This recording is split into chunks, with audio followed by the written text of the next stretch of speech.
Good morning, class. Yesterday we spoke about potentially hazardous food, but today we will see what can be some sources of these hazards. Does anyone remember what we spoke of yesterday? Yes, Chef, we spoke of the various food groups that can become potentially hazardous. If you have not seen that video, do check out that video first. The link to the video is in the description box below.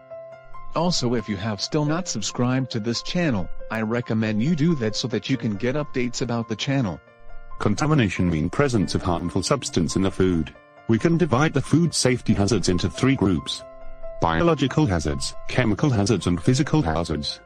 I understand what biological are, like bacteria, virus, etc., but what are chemical and physical hazards?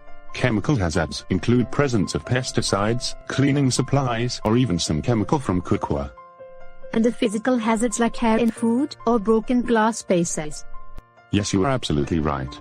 Any broken glass or hair in food is a hazard. However, the greatest threat to humans is from biological hazards. These disease-causing bacteria, virus and parasites cause majority of the food-borne illness around the world.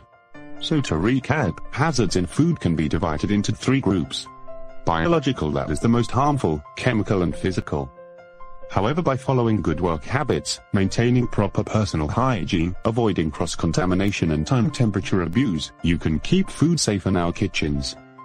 Do subscribe and come back to the channel to keep learning. Remember to click the bell icon so that you receive notification when we upload a new video. Tomorrow we will learn about the keys to food safety. See you in the next video.